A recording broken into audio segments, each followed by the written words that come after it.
I refreshed TikTok 20 minutes later.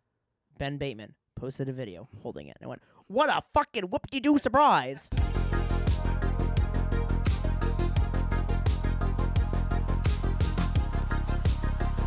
Are you guys talking about that magic shit? Welcome back to The Hard Part, everyone, where this week the hard part is getting off the mattress. Getting off the mattress is the hard part, yes. Hey, we've all had those Yep. days, okay? We're just getting out of bed is, an achievement in and of itself. Today. I mean, I was up till 4 getting this edited, and then it didn't Burning the post midnight until oil. 6. So I laid down in bed at 6:15 this morning. Ugh. It is now 3 o'clock in the afternoon, and we're recording this now. Yeah, you still beat me. I was gonna take it easy, not even worry Nope. about it, and then I get ready to leave today. You're already gone. Yeah, I told you. Like, It's I gotta go by the bank or the mailbox and everything. So because I don't like to. We have a very specific time slot that we record in, yeah, and I like to stay to that in my brain. It reflects No. with my whole day. no, that's totally cool. But yeah, getting off the mattress is because you'll notice we don't have a mattress next to us right now. Yeah, we've done some remodeling. Well, Shawn's done some remodeling. I showed up and I moved stuff around at the end. He just So- moved one thing from one tiny spot to Yep. a different spot and went. I plugged in an Okay. outlet. Or I plugged in a power strip. You did. That was actually super helpful because that was the next part that was stressing me out. My brain is how do I want to Oh, organize yeah. this. See, I'm very at least when it comes to electricity, I like to spread it out as much as possible. Yep. So Yeah, exactly. Because now this is great. There's no wires running everywhere and stuff. You guys can see the fucking cables aren't hanging down in front of us anymore. The only one is the headphone cable, which we can't really. Louis the Prevent Lightning that. Bug was a huge inspiration for me. Is it like Smokey the Bear? Oh yes. Wait, have is you it not really? have you not seen Louis the Light? Yeah. No, I know of Smokey the You Bear. gotta be cool with chords, kids. You gotta be and then there's this whole huge thing of a bunch of extension cords all plugged into each other, and he's like, "Oh no, kids!" Yeah, because We're gonna put him in here somewhere. I've gotta find it. Yeah, I couldn't because Smokey the Bear is obvious, and there was also the don't touch the lines guy too, the Yeah. power lines. Yep. I didn't know about that one. Oh, was that guy a kite? I think so. Yeah. Yeah. What? I don't using Remember, kids, anything. when you fly high as a kite. I would never there's a lot of things when it comes to marketing that you just got to avoid. Like, for example, I would never try and market anything with a chigger. Okay. Exactly. That's a real bug, right? But if that was a mascot that somebody was like, we get rid of chiggers, so we want to make that our little mascot. No more chiggers. It's They're irritating and they cause rashes. it's like the whitest kids you know with the grapist. Yeah, exactly. Dude. You just gotta know as a company, no, we're not gonna tie make you to a radiator and grape you in the mouth. we're not gonna make a kite our mascot. Yeah. There's other lightning things that we could do. Also, Pre-order today to get your free grape whistle.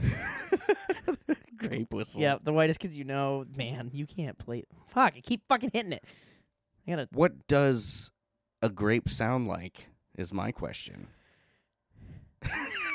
I don't know. I've never willingly been I'm gonna put this grape to my ear today and hear how grape it it's sounds. a grape whistle. I would assume that it makes a grape noise, It like makes- a duck whistle. It makes a grape sound. This is a grape opportunity. It sounds like purple. At least the California ones do. Hey, they're singing raisins. What do you mean? That's what happened. You gotta blow the thing and then some Yeah. California raisin song. Heard it through the grapevine. This is already gonna be a long Yeah. episode. Somebody who used to but doesn't play a lot of Magic anymore was listening to an excerpt from our conversations from our podcast, and after 5 minutes they just look over and they're like, and this is a podcast about Magic the Gathering? Yeah, it was specifically we showed them the clip of I think it was the Spider Blocks Glory Hole. Yeah. one.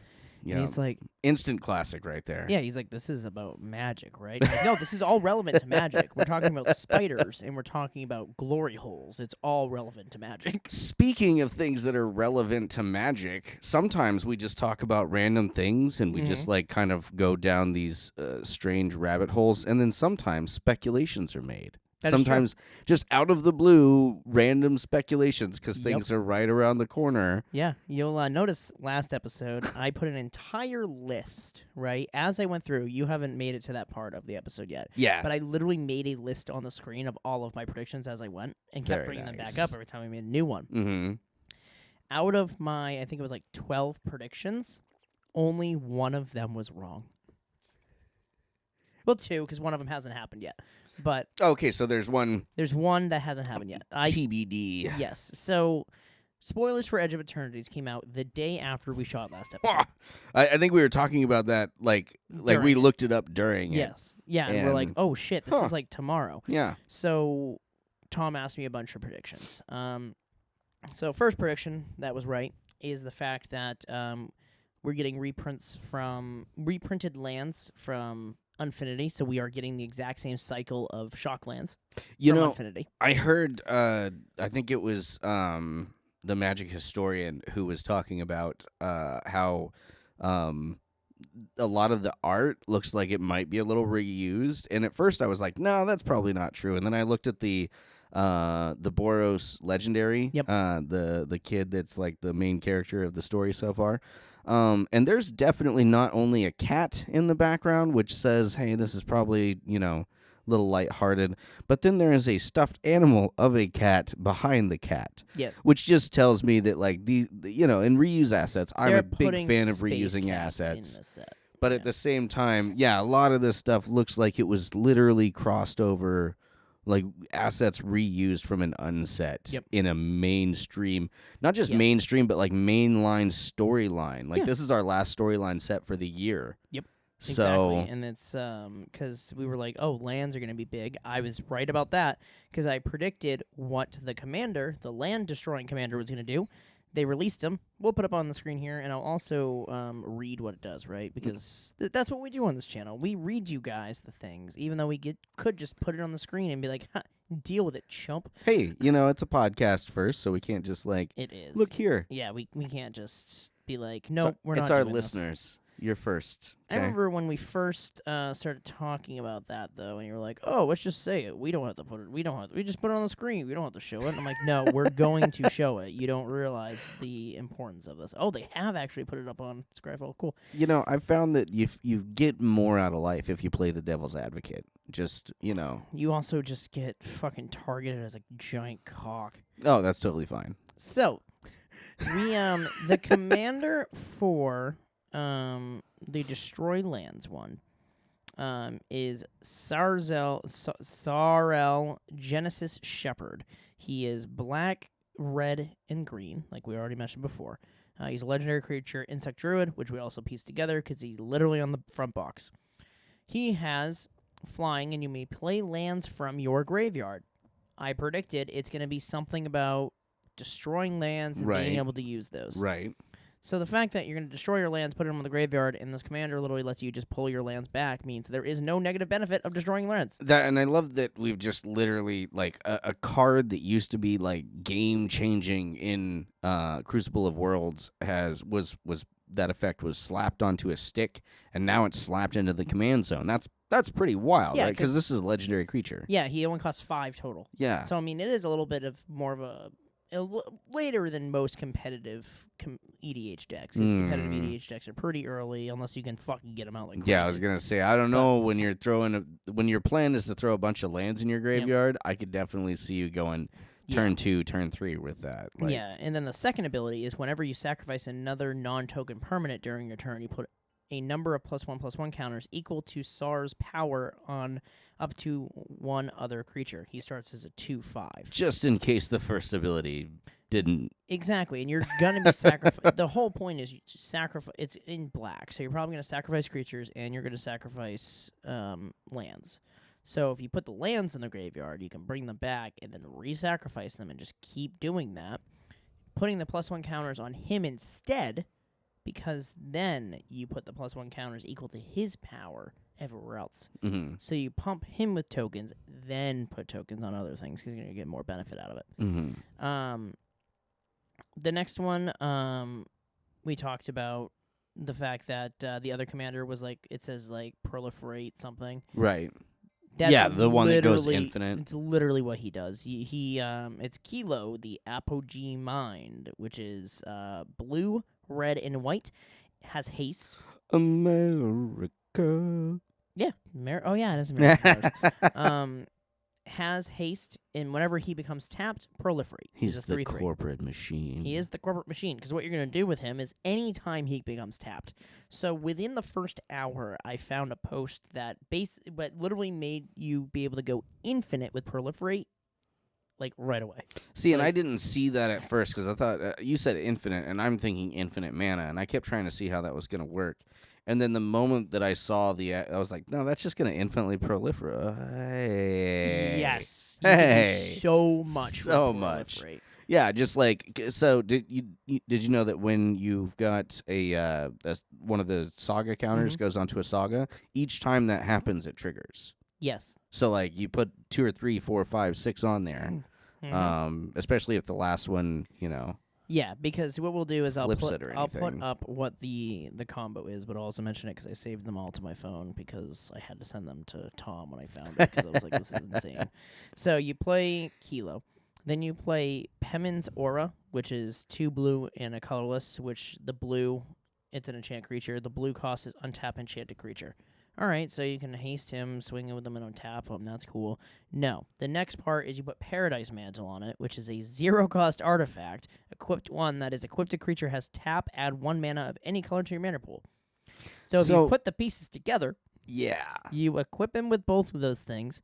You tap him for mana. You tap for blue, which triggers his first ability, which is you proliferate. Now you pay the blue that you created with him to untap himself and do that indefinitely. Mm-hmm. And now you just proliferate forever. And I'm like, okay, that's... And by the way, these commanders are also... Welcome, Planeswalkers, one and all. These apparently are the backup commanders. These are not The primaries. the primaries. Even That's though they're pretty on the interesting. box, Yeah. they're not the primary commanders. That's interesting. And I was like, oh, jeez. That's if those are the backup commanders. Look at the precedents that we've had from really, I feel like from Warhammer on up, the precedents for the commander decks. I mean, I like the fact that you can swap. There's 2 different variants you can play, and Oh, it yeah. works both ways. yeah, which is cool. that kind of goes all the way back. That was my one complaint about the wizard deck is that it's about copying wizards, and they throw like 5 or 6 legendary wizards into the precon. I mean, it was an Eminence commander, so you can fucking kick rocks anyway. Did I send you the video? Mhm. P.S. We always fail to mention that the guy who made that card and the Literally eminence ability. apologized for it. No. You failed to mention every time that it was Gavin. Yeah. That Yeah, it was Gavin. But he that literally just makes the apologized whole for thing it. like 1,000 times funnier. And it was even more funny because when I was watching, it was him on Bateman. Bateman was doing an interview with him, and he's like, "Oh yeah, it turns out that not paying mana for things is kind of overpowered." And I'm like, "Really, No shit. Vivi?" Vivi, who is, which that's another thing I'll bash on him a little bit later on. We'll get back to that. But more predictions, right? I said that we're gonna get full art lands, obviously, and they're gonna be space themed and planet themed, obviously, and they shouldn't be on the ground because it doesn't really matter. I was 50% right with that. Right. All of them depict a spaceship flying either past a planet or kind of on the planet, sort of, but they're still not focused on like the planet, the actual plane itself. They're focused Right. on it, kind of an outer. The space end of it, the background. I predicted that we were gonna get spaceships. You did.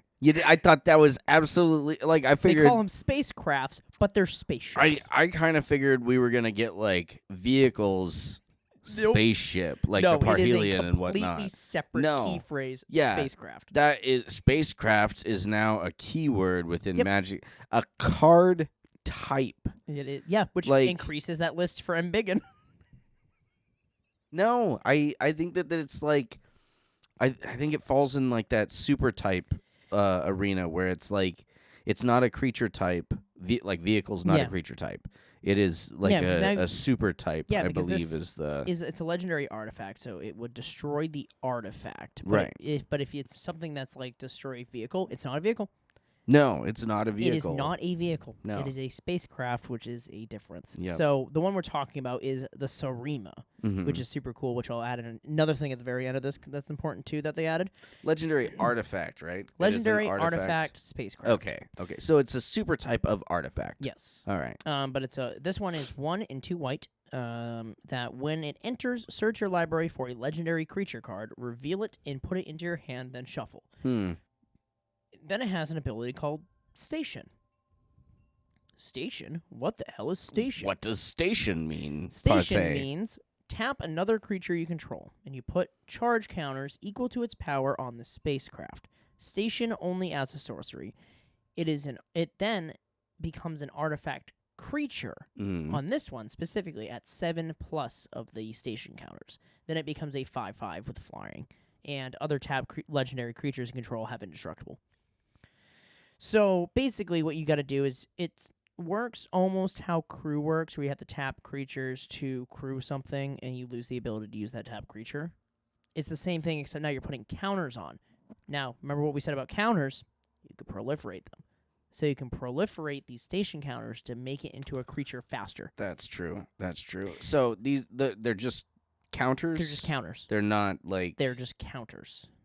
they're not like station counters. Did it say station counters, or did it say put charge counters? So they're charge counters specifically. Okay. The other important thing to put on this, which I didn't even predict, I didn't even think about, was a thing. Got to charge up my spaceship. Got charged up my spaceship. They changed the rules to legendary vehicles. Right. At the drop of Edge of Eternities, legendary vehicles or spacecraft can now be your commander, regardless if it says it can be a commander. So Shorkai is now just a pile of fucking rubble, because the whole point of Shorkai was the fact that she was the one that could be. No, not a pile of I think that's not going to change that much. I think It's that gonna Shorkai is still the primary. There is a lot of really good legendary vehicles. There though. are. There are, but I don't think. I can't wait to make a Parthian 2 deck. Which again costs how much and is in now you're mono white. Okay, True. there is almost like outside of rocks, there is no mana ramp whatsoever. There is that ship from Assassin's Creed that's really good too. I don't remember the name of it. I'm not even gonna pretend because I didn't even open that set, so I have no idea what it means. Pirate ship. Yeah, but it's a pirate ship.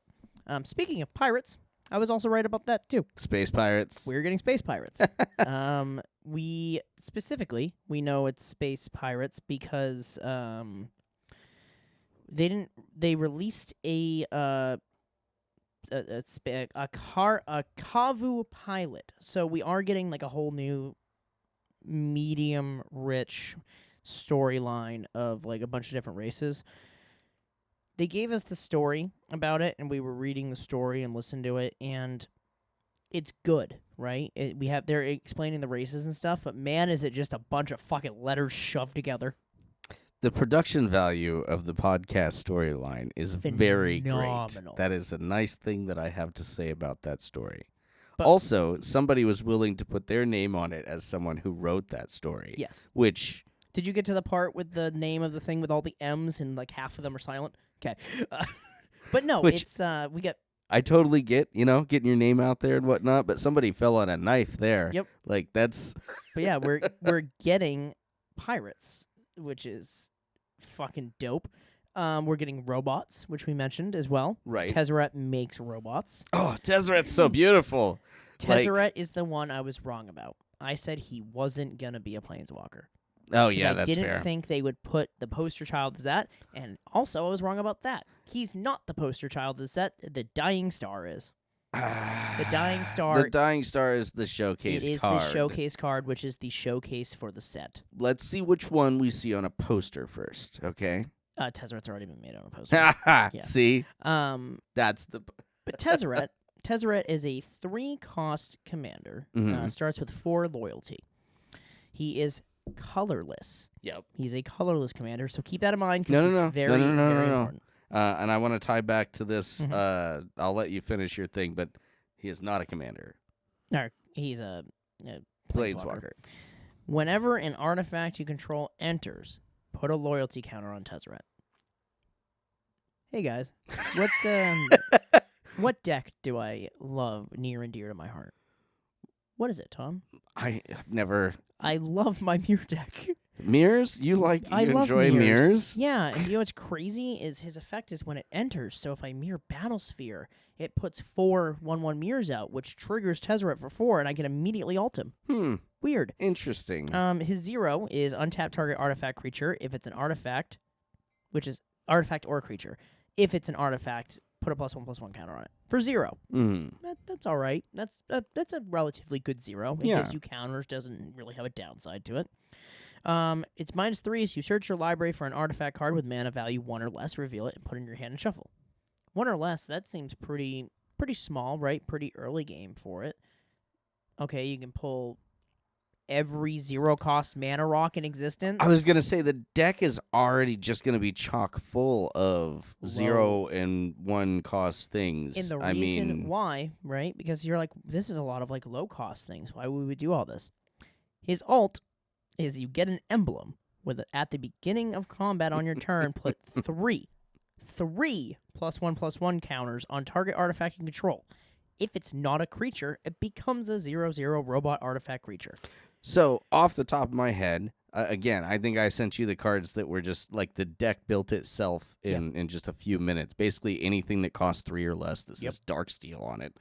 The 0-cost Darksteel relic that has literally had no point in Magic forever. Just an indestructible artifact. Now is now a 3/3 indestructible robot. Every turn it will get bigger too. Every it's an emblem. Yeah, so you can ult that first turn and then turn. Yeah, you can ult it first turn if you are able to create 4 things to drop down. Darksteel Citadel was Done. just a land. Yep. No, now it's an indestructible creature. Yep. All of the artifact lands are now creatures. But why would I want to make my lands creatures? Oh, because we have that commander that when the lands die, they go to the graveyard and you fucking pull them back out anyway. Checkmate. You see how the synergy's already coming into play, Yeah. right? Which I really like. Yeah. I like the fact that just the cards we've seen are synergizing really well within the set with each other and synergizing well with other sets, too. So, before we get lost on it, I wanted to tie back with the thing about the legendary vehicles being your in your command zone. Maltown made a pretty good video about it where he was talking about how, he's not really that worried about it and to chill out a little bit. But then he tied it off with, I think, the really important thing, which is what we rounded off to there just a moment ago. We need to make sure that there's a very hard stance on not letting planeswalkers into the command zone in any type of CEDH. That will change the game fundamentally. There are a couple planeswalkers that say they can be your commander, and for a hot minute, it really did change the game. It did, and there's, powers worked around it, but opening up to, I don't know how many there are, but overall, when you open up the legendary vehicle thing, there's just a handful of them. They're usually not, like, game-breaking when it comes to Commander, outside of the one that is made for Commander. Yep. And the ones that are a little crazy are in colorless. So, you're already dealing with some crazy shenanigans if you're building a colorless Commander deck. You're either using Eldrazi or playing heavy artifacts, something like that. If you're going to get it to work, it's nasty. I'm worried they dropped that change on us very early. What other legendary things for spacecraft are we going to get? That is a good question. That's what I'm nervous about, because now there's this entire opening for like, could you imagine if they're like, hey, remember that Eminence thing that we said we weren't going to bring back? Could you imagine if they printed an Eminence spacecraft commander? Eminent spacecraft commander that Which, doesn't if pay you mana think about to how do. spacecraft work, if you have like a frigate, right? A frigate's a really big spacecraft that other spacecraft land on. That could have Eminence We're- because just it being there We're is all a thing. StarCraft players here, Yeah. right? Where does Yeah. the carrier come in? But that's the thing, you right? know? A carrier could have Eminence because if you think about it, like a carrier's like that thing you need to kill. Yeah. It has that presence on the battlefield. Yo. That motherfucker would have Eminence. Mm-hmm. But please don't, Wizards. You could. That would be Please so easy. don't, dude. It's basically whenever you cast an artifact, you pay create one. you create a spacecraft, like a 1/1 spacecraft. No. You pay one, you get a Thopter. Just a 1/1 Thopter token, and then when it comes into play, it's basic. The only thing that it does outside of Eminence is it gives everything plus X, where X is the number of that creature. You have to realize, though, at the same time, though, right? Spacecraft opens up a gigantic thing of we could have, like, they could name things like something fleet. And it's a spacecraft that's like a 3/3 because on the picture there's 3 of them in it or something like that. So it's That's fair. because the thing is, you could have frigates, which are a really, really big spacecraft, that create littler spacecrafts that are like Yeah. 1/1 spacecrafts that only require Yeah. station 1. Get charged up. But that's the thing, right? Because there is that probability that it could have that interaction, which could be a cool thing. Like, depending on what spacecraft they release, Mm-hmm. you know me, space is kind of my biggest aesthetic. I love space. Yeah. Space is great. I'm going to create a spacecraft deck. Yeah. Like, if they give me a good enough legendary spacecraft, That's I'm the creating real one. question, I think, is like how many of these are we gonna get? Is They're it gonna be going like to one per color?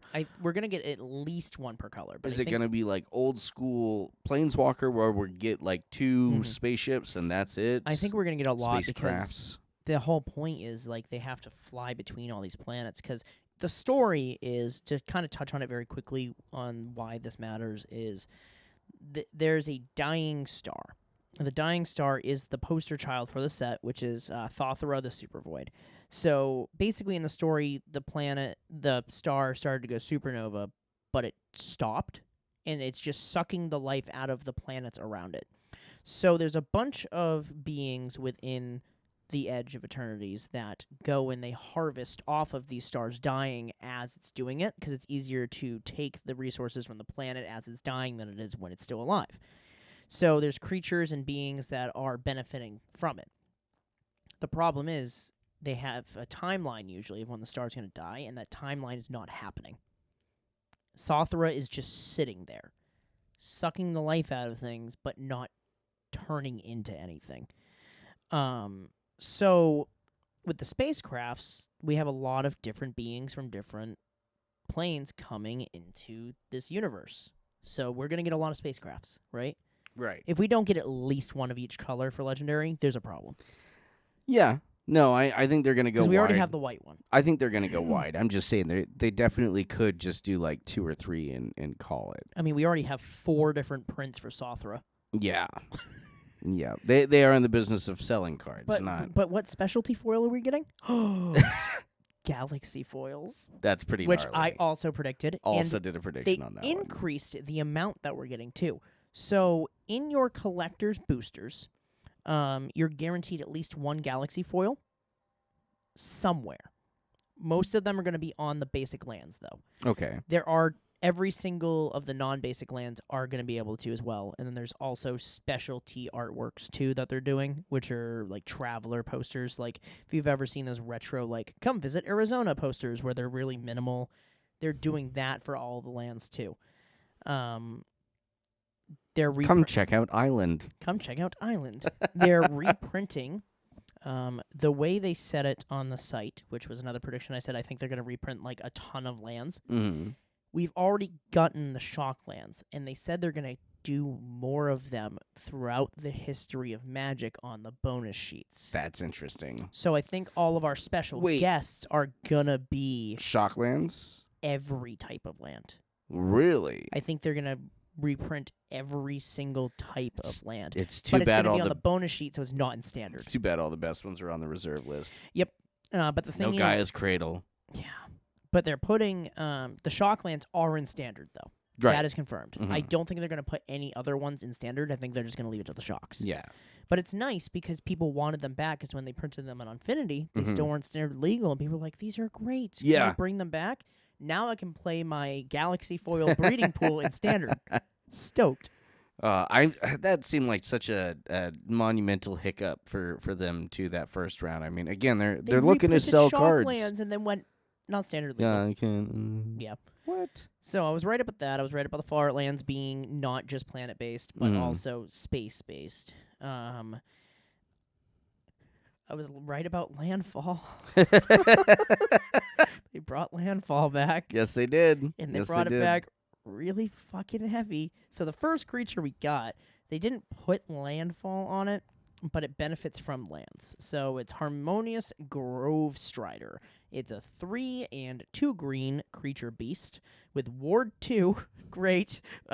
Star. The power and toughness are equal to the number of lands you control. So there's that whole land hate's going to be important in the set because that's very monumental for it. We did get a pilot legendary creature, Tanuk, the Memorial Ensign. He's a Kavu. He's a Kavu. Which seems kind of weird. You're familiar with where they're from, right? Yeah. Invasion block. Now they're just relevant again. Now they're sentient. Yep. It's kind of cool. I mean, you got to think about timeline, right? I mean, Kavu breed pretty quickly, so you're going to have generational evolution faster. That's true. You see that movie Evolution? Yeah. You ever watch that and you're like, gosh, I wish they would have given the monkeys 20 more minutes. Yep. Who knows what they would have had? Yep. Maybe we could have talked, you know? That'd be nice. But yeah, he has Landfall, which is whenever a land you control enters, he deals 1 damage to each opponent. If this is the second time this ability resolves this turn, draw a card. So now you're also getting more benefit for playing double lands instead of just the normal one. Of course. That's fine. Of course. We did get the guy who's in the story, Sammy, as well. That's the one I was talking about, yeah. He's a legendary creature, human artificer, which humans are going to be very few and far between in the set, because they mentioned in the story that humans are the weird ones.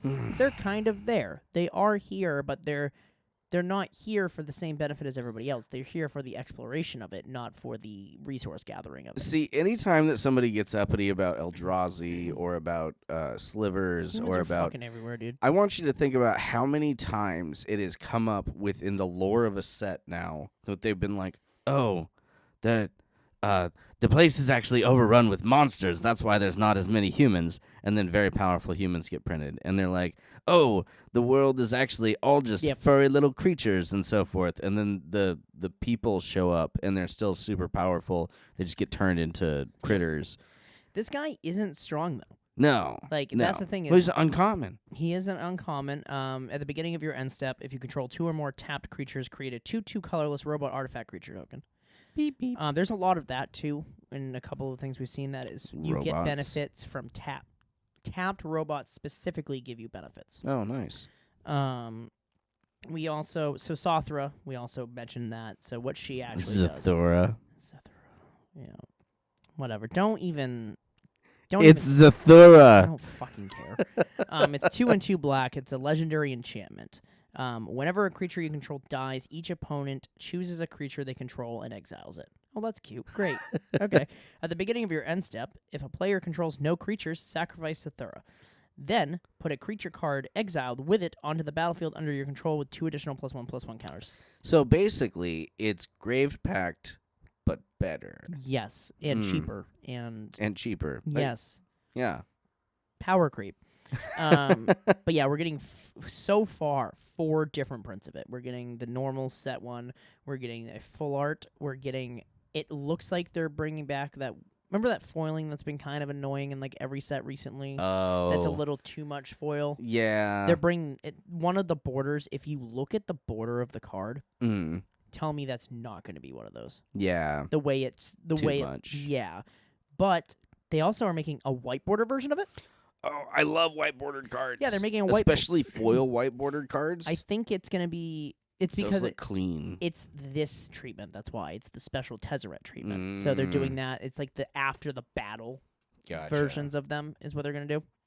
So, and this is the weird thing about the post-block era is that, like, we're getting previews for the set. We'll have the cards all visible for the set before we'll have the completed storyline. Oh But yeah, the we're also gonna story- get all of the cards for the set seen Mhm. in 2 weeks. And the story's done. Yeah. Like, we're gonna learn more about it and so forth. And again, I have my complaints. I know chapter 2's out, but I'm still thumbing through chapter 1. I really It's a lot. I really pick apart things that I want to love and then immediately hate because I try and find some rock of something in it that's I like, basically oh, pulled myself away from it and went, look at this as a whole new thing. Don't Mhm. look at it as magic. Don't look at it as magic as we know it. Look at it as this. And that made me really enjoy it, separating myself from the normal thing. The thing I agree with you on that I hate is they called Tezzeret the Metal Man. So unless they're... Okay, they just said the Metal Man. They didn't say it's Tezzeret. yeah. But the thing not is, yet. if it's fucking Karn for some goddamn That would reason, be funny. That Yeah, would be. that would make sense. Oh, we teased Tezzeret, but it was actually Karn that was here, or some unknown character. was It wasn't so weird. Tezzeret. But yeah, if But the Metal Man. especially if humans are so few and far between, why would they just not call him just another human? Like, Because he's the Metal Man. Have you seen his hand? I mean, you got to most of him is metal at this his, point. His artwork on the bonus sheet one with his claws looks Yeah. so cool. To be fair, though, and this has always been a situation for Tezzeret. He's what's the drawing version of photogenic? Like he under a Yep. pen with that Ethereum, you I'm- can make it look however you want to. I know for a fact, right? Mm-hmm. Now piecing together the fact, like reading the story and going, oh, these creatures are going to harvest this dying star. Mm-hmm. Tezzeret's there too. Mm-hmm. He's 100% trying to harvest that star. So He's gotta be trying to do something with it. I- Right? Why would he not? It makes too much goddamn sense. Being Tezzeret, there's something dying that's powerful. I want it. I like to give Wizard storyline department a little more credit than is due most times. So it's probably going to be something like that. It's going to be very derivative. Oh, I'm here to seek out this great power. Ha ha ha. Like this, Yeah. you know, the same thing that Bolus did when he went to Alara. Yep. That what redo that? Speaking of redoing old timelines, and I definitely I agree with Mark Rosewater when he said, "Don't kill a good bad guy." Yeah, no, That's I in saw his that. hand and I on the agree. card. I agree. Don't tell me that's not a piece. it's of right Tezzeret. there. It's literally in our face. But I agree with Mark Rosewater when he said you don't kill off a good bad guy in a storyline because they're what drives the story, Mhm. okay? And creating a good bad guy is like lightning in a bottle, or capturing lightning in a jar.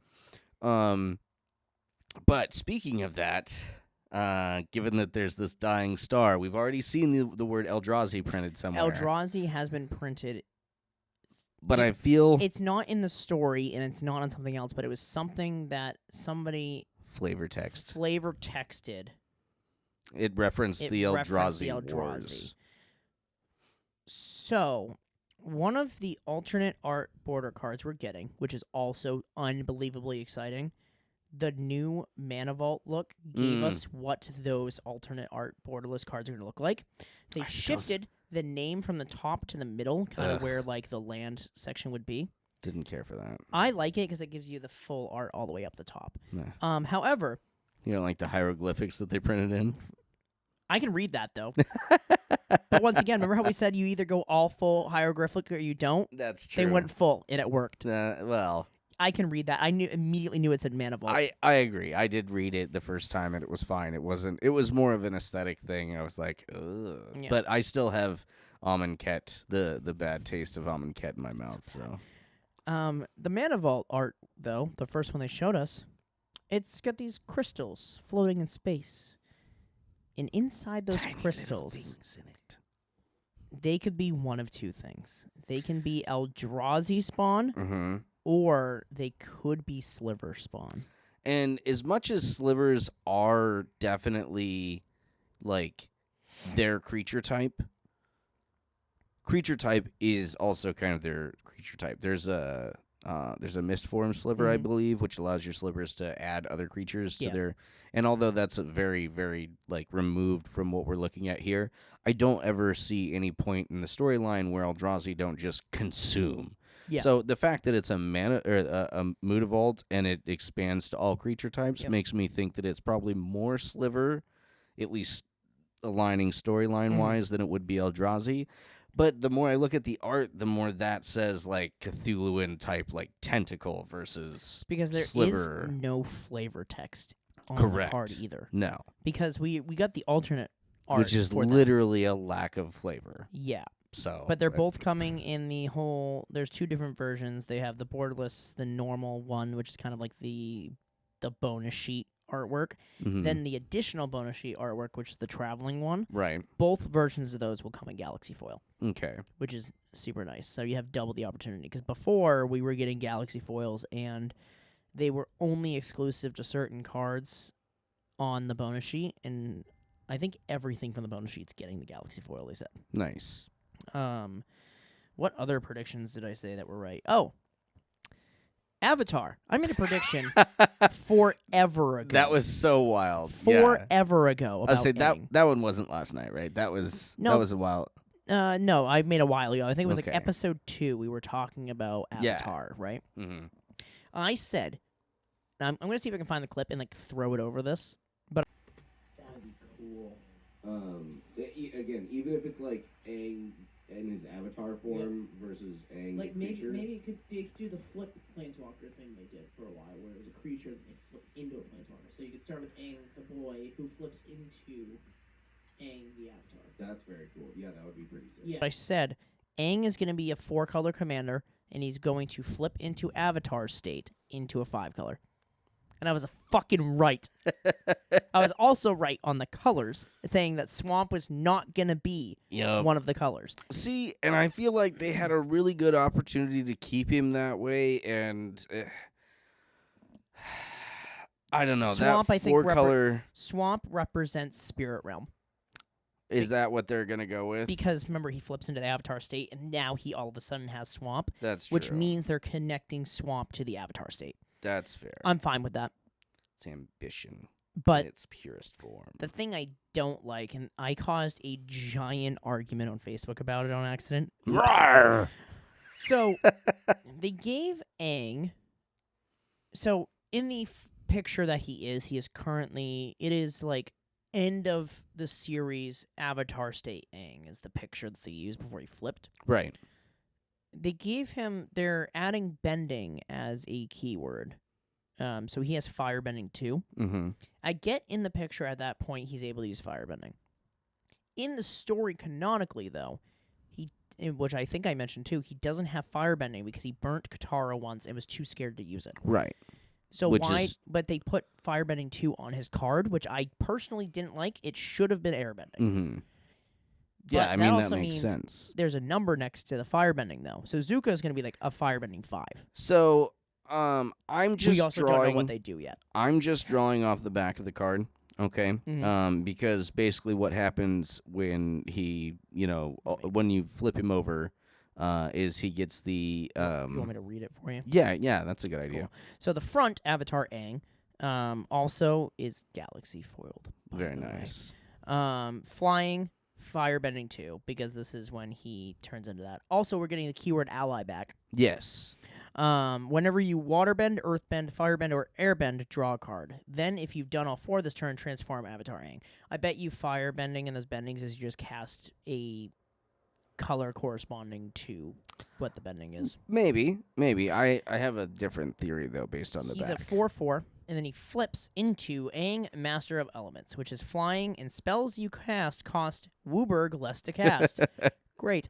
At the beginning of each upkeep, you may transform Aang, Master of Elements. If you do, gain 4 life, draw 4 cards, and put 4+1/+1 counters on him, and he deals 4 damage to each opponent. Okay. So there's 1 of each element, so that's why he's dealing. So my thought is firebending is when you attack, you deal 4 damage or X damage.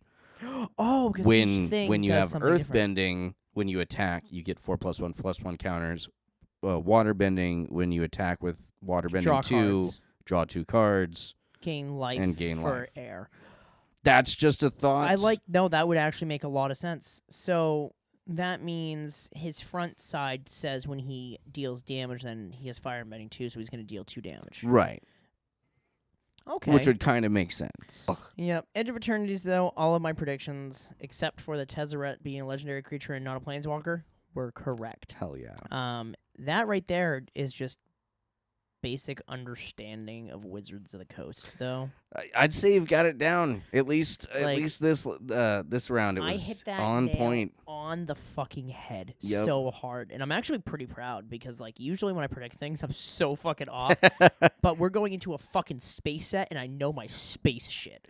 Although, speaking of knowing space shit, there's a fair amount of spatial phenomena that cannot happen. Their whole method of space travel and so forth, it definitely is like, this is definitely a Magic set based on a world of magical rules and not real ones. Oh, space whales I was right about as well. Space and whales. I actually threw a photo on the last episode of an art from Magic and the art from D&D, and I didn't tell you which one was which because I want you to realize that I'm right. To see which one is which. See which one's which. I put both of them up. You can't tell the difference. I also removed the entire section except for the premium people for the explanation of it. I removed it completely. It is there. I put 2 pictures.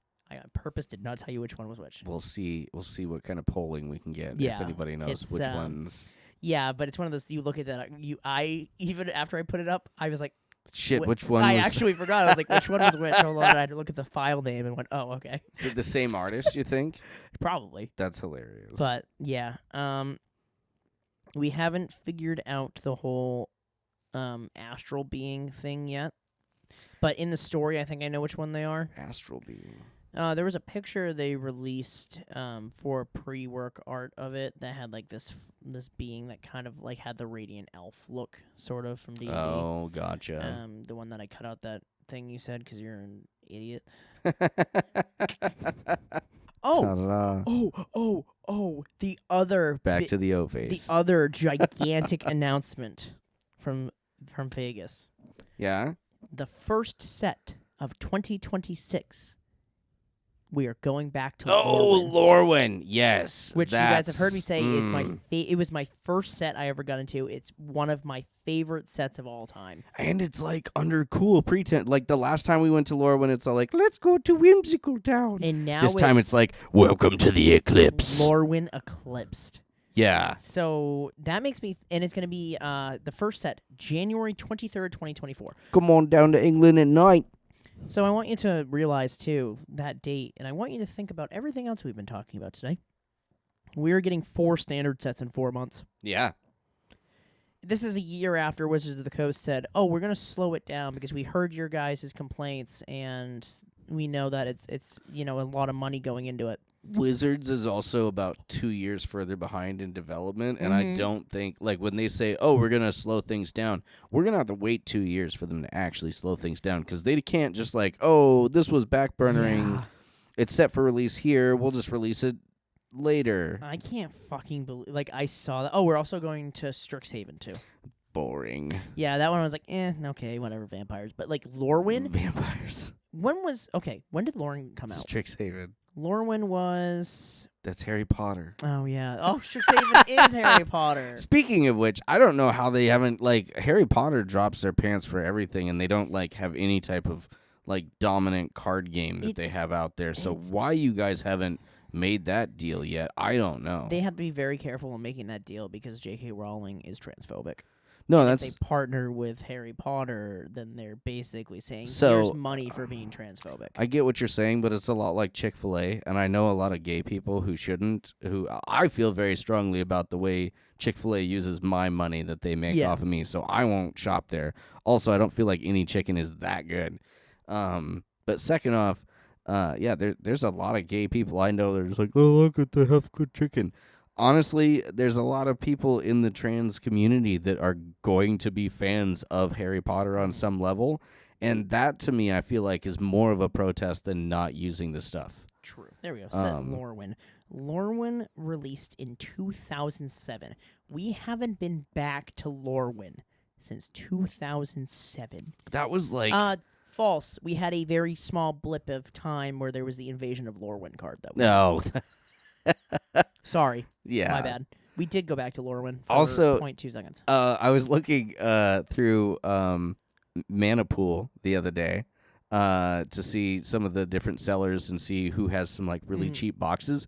Did you know that you can get a March of the Machines epilogue booster box for like $55? It's because the epilogue was garbage. It's still like booster box for $55. Yeah. Like that's Right now on Mana Pool, you insane. can also get, if you pre-order a box of Edge of Eternities, it's like $105 right now. oh yeah, get on that. Yeah, man. because the collector's boosters went up Yeah, $80 overnight. Overnight. Like, yeah. we looked at it and we were like, oh, it's like $200, which is the cost of a play booster box right now. That's pretty good. And I was like, watch. Spoilers are going to come out and it's going to dictate the price of that immediately. Boom. It fucking did. Luckily, it didn't affect the play boosters, so get those Yeah, again play while you boosters are can. so low. And like we said, right on Mana Pool, and if you use our referral link, since we are partnered with them, you go on there, supports us. Yep. So please, that'd be awesome. That and it's a great website. I mean, Yeah. I would use it if they didn't sponsor us. So, Honestly, yeah, like Or- it's very intuitive. yeah, Like really, it's a really really intuitive. nice site. So, but yeah, it's Lorwyn, fucking dope. Hell the yeah. first artwork from it, Hell beautiful. yeah. It's Lorwyn. It's It going to is be Lorwyn. amazing when it comes to the art. Like, Lorwyn is very Fey. It's that whole Fey realm. So, for those of you who don't know what Lorwyn is a plane where every single modern merfolk card came out. Like, every single, almost the entirety of modern merfolk comes from Lorwyn. Sig. And all of the uncommon merfolk from that set are like $80. Yeah. They're yeah. unbelievably expensive because modern dictates the price of cards. And meanwhile, Kithkin just, Kithkin ate paste. yeah. Kithkin were... I mean, look at them. Look at those guys. They eat paste. Yeah, like, they drive You don't Kias. get like, like Yeah.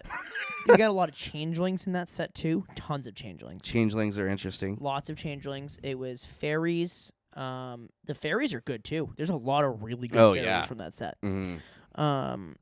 And so... Goblins. There had were some nice- goblins. Yep. Mhm. But primarily it was merfolk, fairies, Kithkin, and changelings.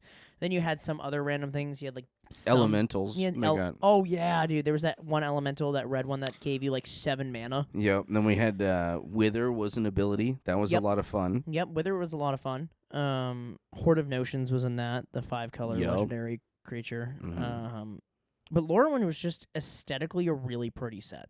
They It did really was. good. That block was awesome because it was Lorwyn, Shadowmourne, Morningtide. Mm-hmm. Great block. It was the first thing that I really put money into. I've got to say, it probably played a lot like the draft. Probably played a lot like Final Fantasy Draft was did. so good. Where you're just like, I play whimsy little name of Yep. card, and here's whimsy little creature from the fairy Yep. tale. Like, No, drafting that set was actually a lot of fun. nice. Because everything had really good synergy, and it was just a fun draft environment. It wasn't like, this one card and this entire thing is busted, and if you get it, you have to play it. Mm-hmm. That's how drafting is now. Like Buster Sword. Yeah, if you don't pull it, then you're stupid. But, like, Lorwyn, there wasn't a lot of, like, big things like that. Merfolk was strong, but Merfolk got its strength in Modern. Like... You having trouble drafting there, bud? Just draft a Buster Sword. Yeah. It's easy. Is there no Buster Sword in your pod? Well, Draw you one. suck. Yeah, then you suck. You're a terrible drafter. You didn't open it from your pack. You are the worst Magic player in existence because you didn't open a card. Oh. That is kind of how it feels, though, to draft right now. Sometimes, again, that's why I love drafting removal. Yep. I do have to eat my words, though. I was going to tell you about that. I was doing the thing with trying to get the booster box, the collector's booster box on Arena, and my first round I went red-black, heavy removal, just like a couple of creatures to eke through and get some damage through, and just wipe the board as much as possible. And I got steamrolled by equipment from this set, because you can remove the creature and there's still something on the board that pumps stuff, and then they get another creature for the next equipment. So I was like, screw this, I'm going to do it. I lost both games right out the gate, and I'm like, all right, I'm going to play 4, it ended up being 4-color equipment. And every equipment, I had Buster Sword, and I got Gilgamesh. Like, Gilgamesh alone took me on that to 4 rounds unbeaten. And then I lost 2 rounds into that from some pretty heavy other stuff going on. He's eating his words because I mentioned the fact that I will replace removal with other cards because I personally think it's better. And there are cases where it is better. It did. I was just steamrolling stuff left and right. And there was a 'Cause you know couple what of games. beats removal? Artifacts, if you don't have artifact removal. You can remove my shit as much as you want, but the moment you don't have removal and I have a creature in that equipment, you're done. Yep. Another thing to rub into his face that I was right about. He mentioned last week, and I quote, "Oh, I'm not seeing much of standard for VV. I don't think it's a problem." Pro Tour just happened. Top 8. 85% of the decks were VV. Yeah. 4 of 80 the matches were exact mirror matches where the decks were the exact same. 85 does beat out Omnath, Locus of Creation. Yep. The finals right now is Mono Red Mm-hmm. against Is It Prowess, which, by the way, both have red in them. Yeah. But yeah. And again, VV's nasty, all right, but the one card that makes it across everything is Monstrous Rage. Yeah, the Mono Red. I'm starting to wonder if that's not actually one of the problems. People are actually saying about a ban for that. Monstrous Rage. Yeah, it's too much. It's too much. It gets too much damage through. It's too hard to work around. It's really aggressive. Yeah, and the only reason Mono Red made it to the finals is because it beat another Mono Red. It's the only reason. Is It Prowess beat every single Mono Red. Mm-hmm. So I think it's gonna take it in Pro Tour, which I bet you we will see on the next rotation for bans. You don't think we'll see an emergency ban before? No? No, I don't. I think they're gonna leave it. I don't think they're gonna emergency ban it on the last round Interesting. because we're on the last round now. That's fair. They would have banned it at the beginning of the top 8. That's fair.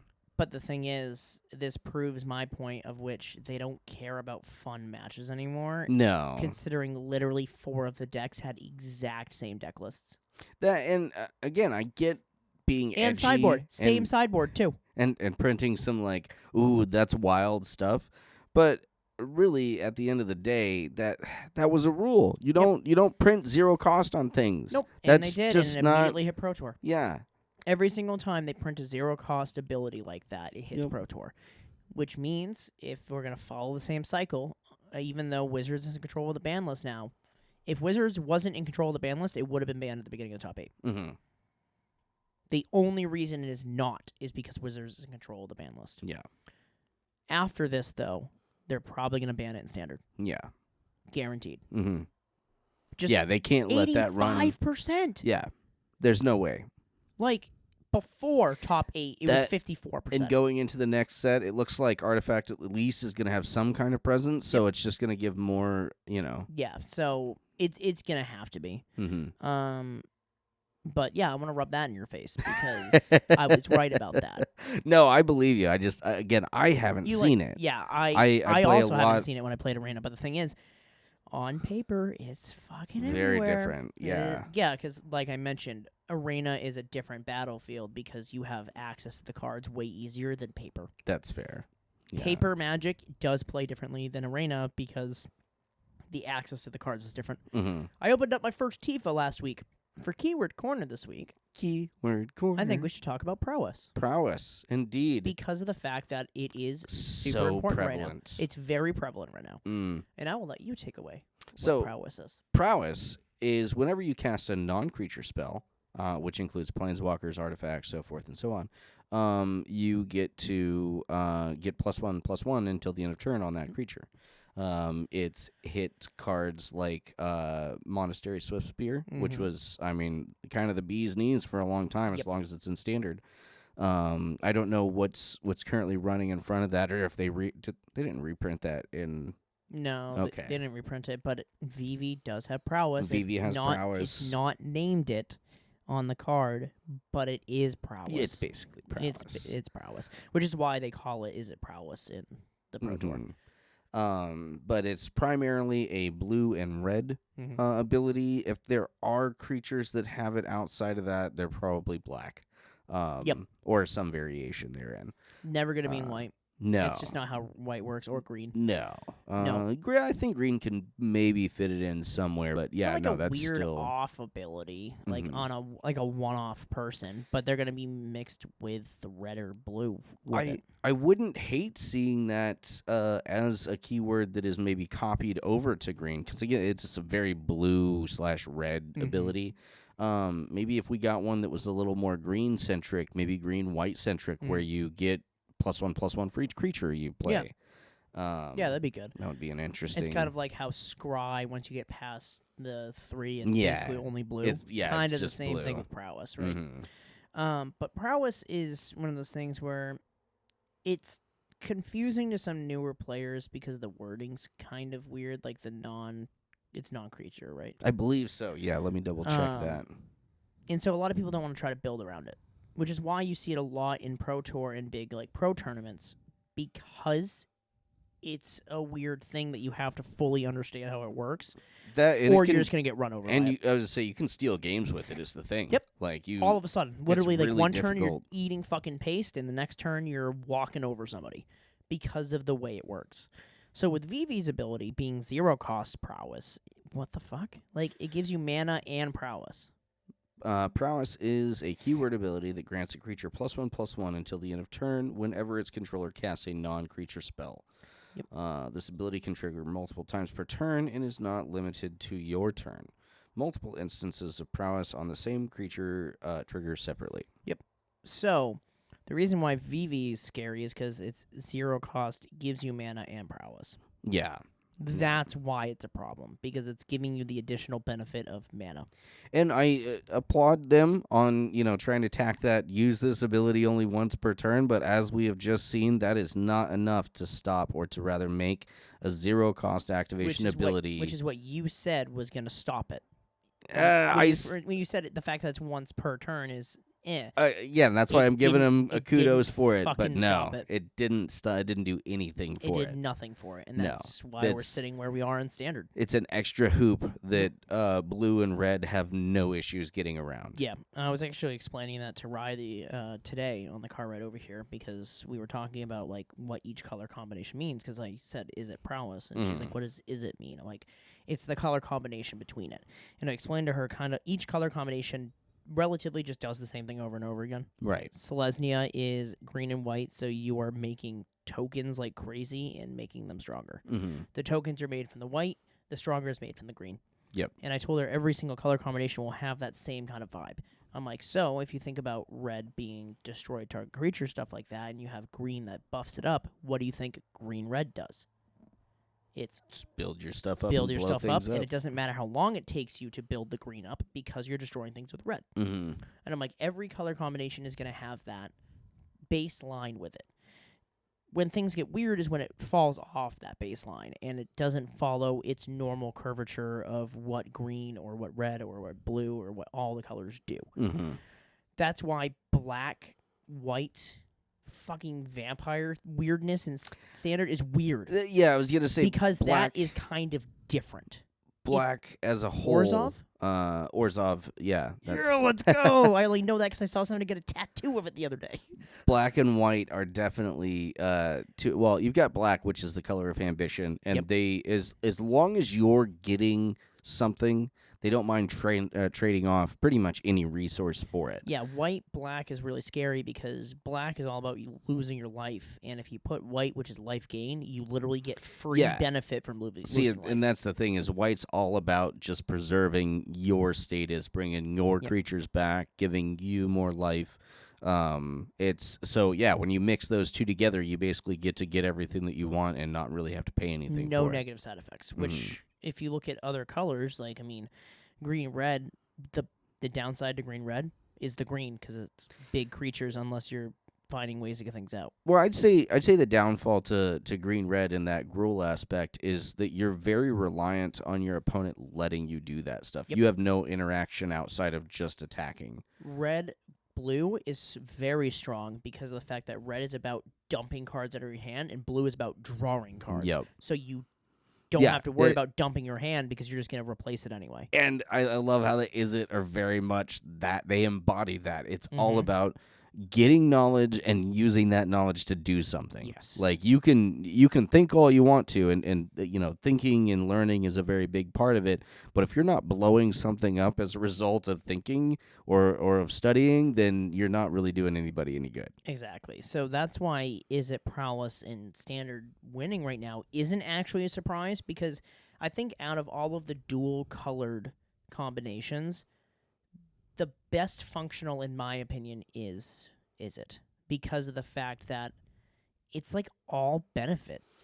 Like the fact that you just get to draw cards and then you get to dump your hand, and it doesn't really like matter that you're dumping your hand because you're drawing the cards. And I would say as a philosophy, again, they're about just getting answers and using those answers. In my opinion, Lightning Bolt it doesn't win you the game, but of the 3 cycle stuff, it's the one that is the most like do something. You put like, both control colors together in the same color in the same deck. I don't think red is a control color. I think red is an in the game. You're still controlling the battlefield with it. Nah. It's control after play. White blue is control. That's where it's like, we're going to play as long of a game as you would like to. I'm going to make sure that I say who does what. Yep. Yeah, and so it was nice to explain those to her, because I was like when you're building decks, I'm like, okay, knowing those things I just told you, what do you think? Yeah. Why do you think dog meat is those 3 colors? And she said, well, she's like, the red, I have all of my spells are really quick with red. It's like, yep, that is correct. I'm like, that's where a lot of your destroy things and your enchantments are pretty quick. What do your green things do? She's like, well, they give me counters and they buff up my things. I'm like, yep, like exactly. I'm like, now what does your final color do? White. What does the white do? And she goes, well, it kind of helps me maintain and things like that, and gives me counters and like creatures. I'm like, knowing those things, now you'll understand how that deck works. I don't know how that deck works half the time. Dude, that deck's it's over here. I'm like, it's like, I'm just going to make some stuff over here and everything's fine. And now I'm going to kill you for 36 in an attack or double strike. Yeah, it's got a lot going on. But it's very functional. It is very functional. We keep talking about this fucking deck because it's dumb. I do wonder how well it would stand up against a couple of board wipes, though. Because there are, it's highly immune to I've pulled everything none of that's my board not. wipes when we've played. I know. And that's what I was waiting for, because I want to see how it handles that. You have nothing now. P.S. Back up. I think I've got Melanie talked in if we wanted to get a pod going. So yes, I could test Corona. Finally. This week's deck tech that we're going to talk about actually is a suggestion from one of our viewers, Joe. Yeah. You guys have heard Joe's name a bunch. Joe is one of our first subscribers, and he texted me the other day with a very interesting question. Yeah. That made me really start to think, because I was like, I feel like this maybe was thought about before, but now I really need to. He sends me 2 photos out of context and just goes, Jumbo Cactar, Hornet's Nest. My brain immediately went, I know exactly what you're trying to do. He said, so I want my Jumbo Cactar to attack my own Hornet's Nest. It would have to be declared as an attacker and then target my Hornet's Nest. Do you know of anything like the fight mechanic, but at instant speed? So, he messages me. I'm in the middle of doing some household chores, but I had to stop to figure out this. Because it's such so fun. My idea for it immediately was, you could gift Jumbo Cactar to somebody, then force them to fight. Right, because a big problem with a lot of fight cards is sorcery. that it's there's a couple that are not sorcery speed that are pretty decent. They're usually more bite cards, but it's almost always target creature you don't control, which I think they largely do. Which is why I thought, then using like the White Moogle that just came out, where you can gift a card, just gift them Jumbo Cactar. And then he said, but I don't want to give them Jumbo Cactar. I'm like, but at that point, you're already going to win the game because you just created you have 10,000 1/1 insects. Yeah, with Death Touch. Yeah. Like, so at that point, but yes, he wants to do it in as little amount of steps as possible and as quick as possible because it needs to be one of those all of a fucking sudden, by the way, I have all this now. So, there are a couple, because you were talking about doing it at instant speed. I think the real question is, are we talking about whole combo at instant speed, or are we just talking about being able to activate it at instant speed? I think it's somebody goes to attack him. Mm-hmm. So, that can't happen because Jumbo Cactar's got to be in your attack step in order to have the 10,000 attack. Or do it on somebody else's turn, like the beginning of their upkeep. You make Jumbo Cactar deal its damage to Hornet's Nest, then do it. But it would lose its 10,000 at that point. It's got to be during your well, it's got to be during your attack step, or it's got to be at your second main phase. But see, this is why this was an interesting idea, because I was like, there's a couple of pieces here that you need to work functionally exactly right. Yeah. And then it's really fucking funny. It's the first time we talked about Hornet's Nest on the channel was the Urza's Glasses meme. The bad Magic the Gathering combo. That was I'm gonna figure that one out to do it better because there's definitely that doesn't cost 18 fucking mana. Yeah. I know how to do it. I'm gonna cook this up for next time. Perfect. I've got more Hornet's Nest shit. Yep, Hornet's Nest. Maybe that's what we need to do. Is we need to just make a Hornet's Nest deck. Hornet's Nest is just funny. But yeah, what was your idea? Because I'm not gonna lie to you. You sent me all those pictures, and I was actually working, so I didn't have time to look through it. I very quickly went, "Oh, he sent me a bunch of things. He figured it out. That's all I need to know in this moment." So I'm just gonna run through the 4 cards. All right. So Jumbo Cactar, you go to combat, give it the +9/9/9/9. Then you also have a Hornet's Nest on the field, which has Defender. It's a 0/2, and whenever this creature is dealt damage, create that many 1/1 insect token creature tokens with flying and death touch, right? Giving things death touch is gross, and then giving it flying is even more gross. Great, continue. Then, just to make sure that your feller doesn't die there, you go ahead and hit him with a Defend the Rider or any number of instant cast. Target creature gets indestructible, okay?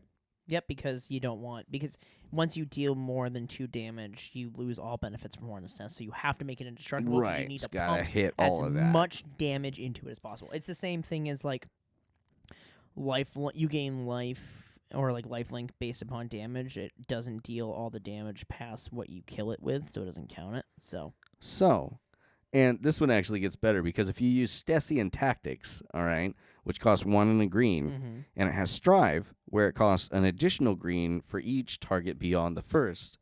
And until the end of turn, any number of target creatures each get +1/+1 and gain tap. This creature fights another target creature. So you could another target creature. Now you can attack your own. Not only that, but if you pay the 1 extra 1 extra green. You pay the 1 extra green to copy it. And it made you think of Blue. Study.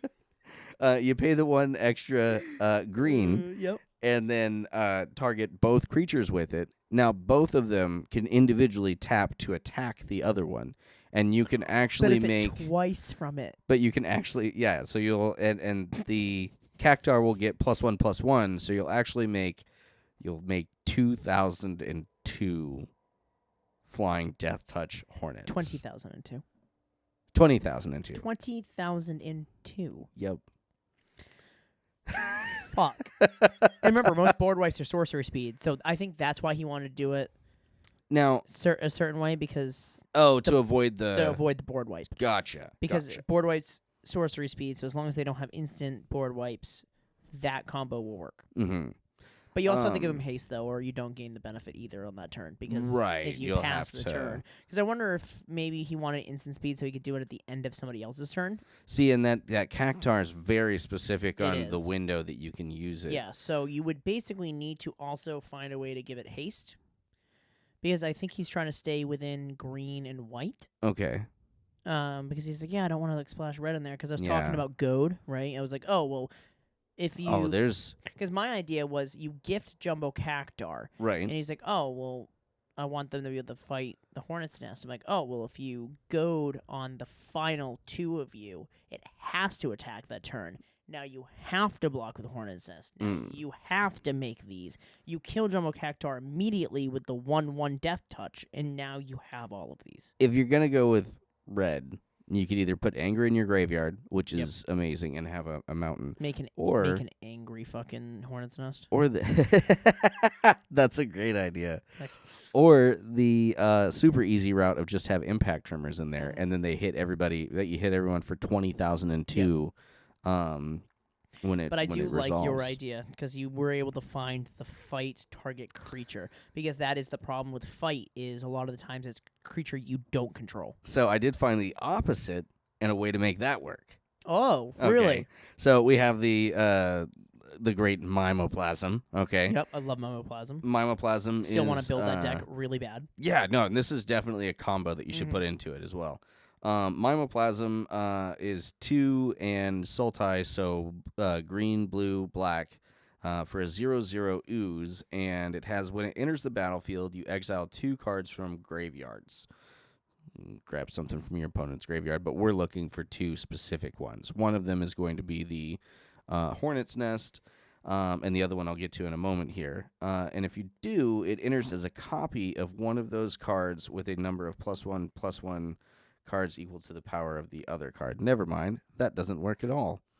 Because it has because it's only one of them. Yep. I want to say, isn't there one that you have that exiles 2 creatures and it becomes that? Or am I thinking of like Experiment Crage? You're thinking of Experiment Crage. So anyways, what we need to do is copy 2 creatures onto one. I think there's an ooze also that does it as Make well.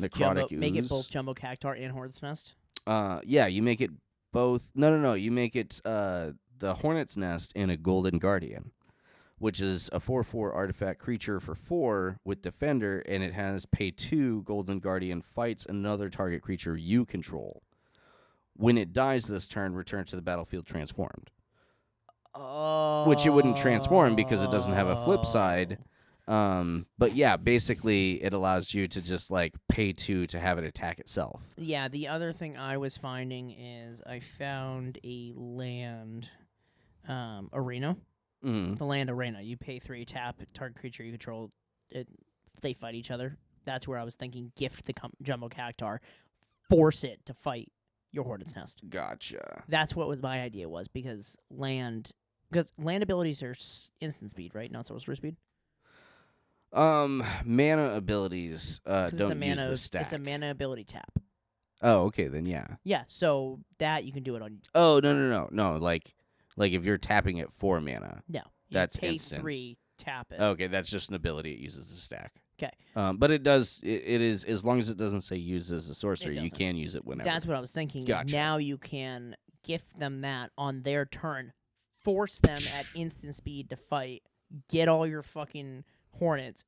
And the only thing he said is, I don't want to gift somebody a Jumbo Cactuar. And I'm thinking to myself, why not? Because you have death touch 1/1s that just kill that fucking thing immediately. That's fair, but you never know. Someone might have a fling, might have something where, you think they're not gonna last, and then they, Swords to Plowshare their own Jumbo Cactuar at 10,000. I didn't even think of that. But yeah, that's like that. Those were kind of our 2 ideas. Your idea definitely works, and I think that's exactly what he's looking for. Yeah. But now I'm gonna force him to wait until Monday to hear this. Dun dun dun. This is his reward. But no, I will at least tell you, Joe. Yeah, that, and thanks for the cool idea. I love like janky that. stuff yeah, like that. That's kind of what we wanted the deck techs to be. Is these we want you guys as the viewers to be like, we have this idea, make it work. Yep. Because that's fun for us, because it gives us a little research project of, cause Oh, yeah. we combined, like we say, we have a combined 30 years experience in Magic. Mm-hmm. Like, so I know sets better than Tom knows from the eras I played, and he knows cards better than I know from the eras he's played. From when Shawn was a baby. Basically, yeah. But, like, together, we are able to combine these things of, I remember this really weird minuscule thing, like when I brought up Bazaar Trader. That, and it's like, too wild. There again, I used to know all of the cards at one point. I knew all the cards in Magic, and you can't if you can, you're a savant and you should be working for somebody. NASA, if you can just dude. like You should be no, fucking no, working. no, you like, should work for somebody who plays Magic, okay? yeah, or sure. develops Magic cards. Actually, Wizards would probably pay you to come in and just like work with their R&D to make sure they don't reprint anything. That's got to be really hard now. Like, could you imagine creating an idea, like, all right, you, Stenson, give me what your idea is. And he's like, what if we had an idea that when a land comes into play, it does something? And they're like, we already did that, Stenson. Okay, well, what if you cast a non-creature spell and it gives you +1/+1? We could put that on Vivi. It's called Prowess. No. But making it a mana ability, too. You're a genius. Here's a raise. Like, that's got to be really difficult to, like, have to sit there, create a card, and go, has this been done? And then have to go through everything. I guarantee you they have to. There's somebody who's got to go through Gatherer That's to just why like they made make Gatherer. Sure. They didn't make it for the community. They made it for themselves. They don't fuck up all Just the time. make sure they don't double print something. Yep. Yeah, no, I was thinking about that with Orcish Bowmasters because I saw that Orcish Archers the other day, Yep. which doesn't do the same thing, but they're fairly synergistic when it comes down to it. Like The you could difference play. is the fact that it doesn't amass. No, it doesn't horses. amass That's and it like doesn't card draw. It's yeah. just you're just killing creatures at that point. But Yep. yeah, no, you could definitely make like a orc bow deck that's relatively powerful. Yeah. We as always, you guys know I'm pretty good at finding Reddit roundups. There's some good ones. There's Yeah. which is hard. I listen to a lot of people in other podcasts do Reddit stories and so forth. I don't. My wife does, and because she does, I do. But they read some of these stories, and as they're reading them, I'm like, that's fake. Yeah. Like, that's either fake or, like, there's a lot of people that are going to go to jail from what you're talking about right now. At least with how fucking salty Magic players are, you know These they're are all real. always real. You know Yeah, they're this is fucking like, real. I can't believe somebody flipped out over a card game last night. Yeah, no, I've Yep. seen that. I've seen an adult man, 40 years old, just, like, lose his shit. Lose his entire because shit. Because you followed the rules and you did something marginally salty as he's doing. You killed my fucking Twilight Sparkle, and now I'm gonna fucking go after your family. So this one is again from r/EDH, because this is where all the salt comes from, which is really funny. So, and it's from u/reasonableeb2727 from 4 hours ago. How to deal with power creep and overly competitive pods. In my pod of around 5, 3 of them only really... a pod of 5, damn. 3 of them only really, with 3 Ls, have 1 to 2 decks, 2 spelt wrong, which they put all of their money towards on upgrading. This... You get that far in and you should just let it go. I know, and then just I'm going to now. This undivided attention makes their decks very powerful, as me and the other person in the group are focusing on slowly upgrading 10 decks rather than rapidly upgrading 1. It's gotten to the point where most decks that these people play can consistently win in 5 or less turns, even against interaction. I've tried building decks to slow them down, such as Sen's Triplets, Stacks, or Troxel the Corrosive. Dude, this pod's fucking toxic. That doesn't slow anything down. Control, but even those were quickly outpaced and did not do much to help. While some people might not see this as a problem and wonder why I don't build my own competitive decks, a lot of my favorite deck types involve slow political games such as Queen Marchesa, and even creature-based decks barely work well against its Winona Joiner forces. My issue is not that people are winning games, my issue is that people are winning games before I can even cast my commander. I don't mind Thoracle. I don't Thoracle, then it's played with a demonic constitution on turn 2. I've directly talked to the members of my pods who I have a problem with, and they gave me weird looks and said the point of the game is to win. Maybe I'm the weird one, and this might turn into more of a I'm the asshole post, but I think that the point of the game is to play and have fun. Half my decks don't even have win cons, just synergies. More of a side note, but the other major issue I have with these players is that all 3 of them run absolutely 0 interaction. While I can understand this for the Itali deck as it is red-green, I don't understand why the Atraxa deck with access to blue, black, and white isn't even running a Swords to Plowshares or a counterspell. Anyway, any comments or advice would be majorly appreciated, even deck tips to help me deal with them. So first off, it usually when you get yourself into a pod, you're kind of in a pod. Yep. So getting out, moving on, whatnot, you wouldn't be writing this if you were looking to move on. So, which is what I would tell you because I feel like they're playing CEDH, trying to win, and you're playing EDH, trying to be casual, have a chill time. Okay? You're playing 3 and below, and they're playing 5 and 4, which is the same number. Yeah, and it sounds like a lot of. I didn't realize that a lot of people like to. I have a 2 when actually they have a 1. Yep. But you don't want to like boast up, but at the same time, like nobody wants to. Oh, I'm playing a 5. Like Yeah, it's like me being 5'4.5". I have to say and a half because I have to. You shouldn't do that. It's like being 7.5. You just go with 7. I'm 8.5. And 3/4 next month. Yeah, but But yeah, so I think that's the main thing is that you guys are kind of playing 2 different games. If you're willing to get into a little more competitive space, I highly recommend, especially if it's your opponents that are using a lot of high-end cards. Eminence. No. Oddly enough, I highly recommend Tiny Bones the Trinket Burglar. That is true. Yeah, he's very low cost, which is the thing you were complaining about. Is it takes forever for yours to come out? Mm-hmm. It costs 2. And if they're not running removal, you're gonna have all kinds of fun toys to play with. Yeah, now you don't have to build the expensive deck. You get to play with their expensive decks. Yeah, Congrats. Run a couple of things like maybe a Megrim just to make sure that you're not just wasting your time and what because that's the big thing about Tiny Bones is he's got a dodge removal. Yes. Which he's in black. There's a lot of ways that you can dodge removal in black, but at the same time, according to you, the Atraxa deck's not even running Yeah, the things if that they're- Atraxa colors do. if they're not running interaction and removal, then by all means, Atraxa's scary because she has every removal color in her colors. yeah, That's it just why she's scary. goes off. Yeah, she's like, oh, I can play Damnation and Swords of Plowshares in the same deck. yeah, and Bolt And Bolt. Yeah, that's why she's scary. Whatever because green she does. has those. But if they're not even playing that and not interacting and just doing like infinite win condition, like sorry, power rank 5 bullshit. that's my bad. Atraxa's not red. Oh yeah, right. But she's still fucking goated anyway. Yep. Like, Everything but the best color. yeah, but no. But the thing is, No. the thing is, you're not being the asshole here. You're just bringing up something that you're trying to have fun with your friends in your pod. Yeah, that and I've actually noticed the same thing. I haven't been building multiple decks and building them up slowly.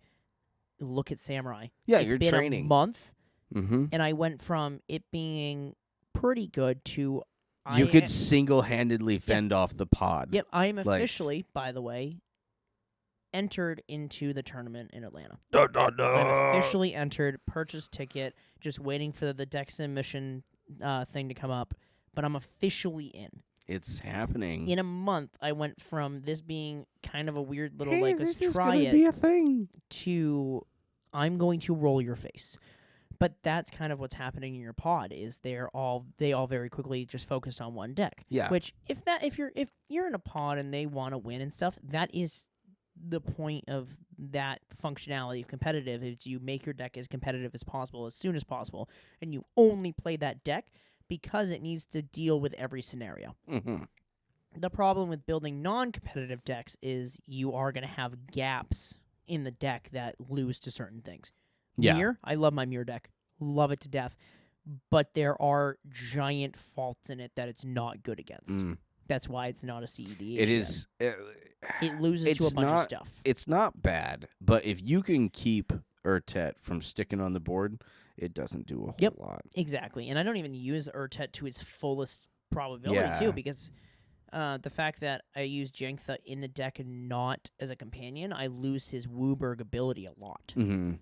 Avatar Aang's going to go in it now because of the fucking Wooburg ability on the back. No, I think it just says spells, but I could be wrong. If that says spells and abilities, then yeah, absolutely. I think it's abilities, too. That's nuts. I think it's... hold on, let me look, because that's kind of fucking scary if it is. Ah, Jesus Christ. Fucking... So I used Mana Pool to look up that deck that Shawn used to have, the one with all the planeswalkers with the calling cards that use Joda. and I was showing her Spells that you one. cast. Yep. Spells. Yep. Okay. I was showing her that Aang, and I was like, this might actually, because she runs Omniscience in Yep. it, and I'm like, this also this makes like a 2-card combo into Omniscience. So we could drop something real easy to throw that in there, and then bada boom, bada bing. As long as you have Fists of Suns or Joda on the field and Aang flipped, you're back at Omniscience territory. Just drop whatever you want to. Yeah. So overall, you're not the asshole. No. I do think, and I think Tom and I are in agreement in this, you should find a pod that isn't looking for the competitive, or maybe even talk to them about maybe like one night a week, if you guys play multiple nights a week, not playing their competitive decks. And like maybe just be like, hey, guys, I want to keep playing with you, but I want to have interaction and I want to do these things. And if they don't want to do it, find a new pod. Or, and this is wild, okay, just something I saw the professor do at one point. He had everybody build a deck, and they built these decks, and then they show up, and he's like, okay, now everyone pass your deck to the left. They have some of the You know? funniest fucking deck things they do. They're like, oh, here's your prompt. Like, it can only be like, they did one prompt for Pride one year that they're like, they have to all be twinks. Oh, yeah. Like, all the artworks has to be twinks. Like, Yep. that's funny as shit. That's hilarious. That's so funny. And one guy's like, I went the opposite, and I did a Bear Daddy deck. And, like, yeah. and the decks aren't even, like, good. They're just on. Oh, yeah. Like, See, they're and just that's there. to me, that's why there are thousands upon millions of Magic cards printed and so forth. It's because that's where it's really going to happen, is the fun, just obscure stuff like that. But the weird thing about that is to build decks like that on a whim, you have to have a gigantic collection or a lot of money to be able to buy all these cards for these weird I don't obscure think decks, that though. you need a gigantic collection, but I think that's a good question ultimately for like to put out to our audience, because again, we're looking for the casual people. So like, Yeah. do you have a shoebox of Magic cards at home? Do I you have definitely have. You've seen my fucking bulk Yeah, box of or- sets that I still haven't separated. or do you have multiple like made for card storage boxes? Do you have a room dedicated in your house? Do you have plans to build a room dedicated in your house to house Magic cards? Yep. That 'cause, type like, of like For us with the studio that we're building downstairs, we are making a specific corner of that room for our card collection because we've combined our card collections now. mhm. Because I'm more of the collector than he is. He's the fucking ruin cards by drawing on them and shit. But I'm the collector, right? So I like my stuff to be neat and organized and able to be found, and I like to use actual cards. Ben, if you ever see this, I totally stand by you just ripping a card apart as many blue cord cards as you can. You know, Don't let people give you shit about that. I'm just just- rip. yeah. Okay. Production value, everything. Those. Yeah, it's all right. It's taken everything in my entire soul not to do rip it or flip it with a Final Fantasy collector booster. You Because know, could you imagine if I've ripped in half? Dude, first of all, actually, if I ripped open that card, I would make the money back from just the views on that video. You would. Not only that, but you could probably still sell that card for $10,000. And I could still buy a new one with the money I made off of that video of ripping one in half. Rip it in half, and then you send it off to PSA to get Holy graded, fuck, that and would then be you can sell it for so $10,000. funny, still. I dude. guarantee it. Um, It's just as useful. yeah. Oh, yeah, update on that. Chocobo number 1 was found at MagicCon Las Vegas, of course, by Ancestral TCG, which is also with Ben Bateman. So- what a surprise. I don't think they found it. I think they just purchased it. But Even so, I've got to of say that course. seemed seeded. Of course. That seemed seeded, Wizards. Like, they got the number 1 Chocobo. Yeah. Number 69 was found in Japan, though. Let's go. Woot. Yep. But, yeah, it's just So. number 1 being found and being at the largest MagicCon out of all of them. Mm-hmm. No way. Oh no! How did that happen? Wow. Look what. And one of the It's like- largest companies that buys and sells really expensive collections just happens to own it now. Wizards walking by and they're just like, "Hey, kid, want to open a collector's booster pack on us?" Yeah, it's just What's that you've got there? Everyone, look over here. yeah. You there that buys expensive Magic cards. There's a 1 of 70 blah, blah, blah over here. Come on over Wow, and look check at it that. It just out. happened to be right here Hey. in this exact moment this weekend. Look at you, content creator. You should bring your camera over here. Yeah. Like, Hey, content creator who we're partnered with, come over here and record this. There's just way too many yeah. As soon as I saw the number 1 and I saw Ancestral TCG, I went, Mm-hmm. all right, give it. I waited exactly 20 minutes because they happened within 20 minutes of each other. Yeah. They found it. They posted it online saying they found it. I refreshed TikTok 20 minutes later. Ben Bateman posted a video holding it. And I went, what a fucking Whoopty Do Surprise. Oh, and by the way, he was in the middle of his cube draft at that point, too. So he walked away from the cube draft, filmed that video, and walked back to it. Gosh, yeah, the things you have to do for production, man, I totally get it. It definitely. Yeah, I mean, we had to come back to the studio 3 fucking times Yep. in the last couple of weeks just because Yep. of shit like that. But it's like, fuck. Of course, though, that they would have it. Yep. Before I forget, though, I had one quick thing before we start to wind down, and that was I was perusing through Manipool the other day, looking at just the price of cards and so forth, because we found that $50 to $90 shallow grave in your bulk. So I was like, what other cards are out there? And so I'm flipping through, I'm looking at different cards and so forth, and the standard low price is like 15 cents for a card, right? Yeah. What do you think the price is on a card like, say, Rampant Growth?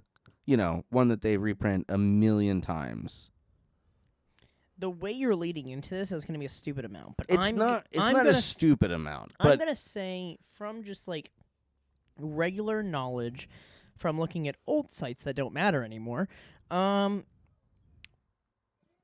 6 cents.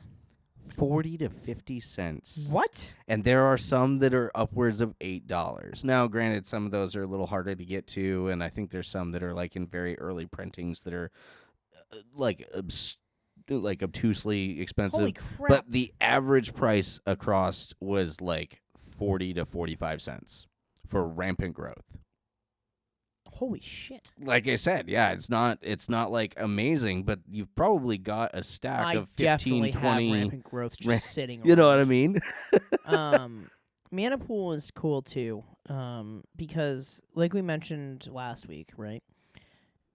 They are still newer and they go to Magic only, right? It's a Magic only site. Yeah, so you don't have to so worry you don't have to worry about the about whole trying to search for something like, and it has the same name as a Lorcana card. And now you're like, ugh. Yeah.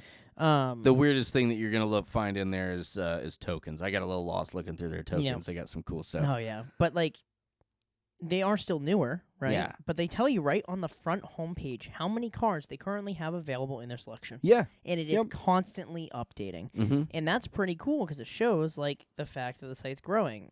Like it's 13 million cards at this moment. Nice. Let me refresh it. Yeah, it was 13,747,391. Let me refresh it. 13,747,3. Nope. 399. Nice. So it went up 9 cards. Nice. So it's moving. There's some consistently. kid in there just like scanning cards in an iPad. Just Yeah. But like it's growing. Mm-hmm. It is going to keep growing, and I mean we're Great- happy about it. They're Great deals on cards. I spent more money than I should have recently on there. I actually know because I got the notification that somebody purchased cards. Oh, really? So I was looking at our affiliate page because I finally was able to log into it at home. Nice. Because Way to go. I was looking for the Manipool partner thing to throw on the podcast. Right. And so I was clicking around there and it saw one sale and I was like, huh. Also, why did you? It says you bought it from Alaska. It says that you purchased it in Alaska. So that's the really fun part is as you're going to check out, if you're a penny pincher like myself and you don't mind some damaged cards as long as they're, going to work. Does it make suggestions for you? It actually has a way that you can optimize your cart to have either a balanced price between the sale or the sale of the cards and the shipping, the high one, which is where you're going to get better cards, I believe, but it will source from multiple places. And then there's one where it consolidates as much as possible between the buyers that you're going through, but you could get, some I did lesser notice quality that cards. when I did the promo, when I put that video and I did that bulk buy, Mm-hmm. it had the same thing. And when it sits there, it actively updates. Nice. Kind of like the stock market, where I chose more packages and less money. especially right now. Yeah. Or less packages, more money. I Yep. think is what it was. But anyways, But no, it's really cool, and I'm excited to kind of see because it actually showed the percentage and everything. Yeah, and, like, that's awesome. It shows how much exactly that we were getting from it, and it's really cool that we were able to work with them, and you guys can help support us just by doing what you're going to do anyway. yeah, and you're already buy going to be singles. getting cards. Yeah, and like, yeah, I know a lot of people who order cards exclusively online, like their boxes and stuff, and pre-order. Mm-hmm. Edge of Eternity is coming out. Pre-order through our link. Great cards. You're Great cards. Get a Tesseract. you're gonna probably buy an entire box anyway, so you might as well use it through our referral link. Then invest in Dark Steel stuff. Dark Steel stuff, 100%, exactly. But as always, thank you guys for joining us for the 12th episode. Yeah. I'm excited to see more of my predictions come true because I'm a future teller, apparently. I know. E.T. phone home. That's not at all. Have you not seen Big? With No. the little guy, he like yes or no on he like tells your fortune. No, because I'm not 95 years old. That was the whole point behind Big too. He wanted to be grown up. And then he became grown up and was what's his name? Tom Hanks. Oh, Yep, Tom Hanks movie. Pretty good. I'll have to look at that, though. You will. Shawn and Tom from the Hard Part Podcast. Signing off. We will see you next week. Have a good one, guys.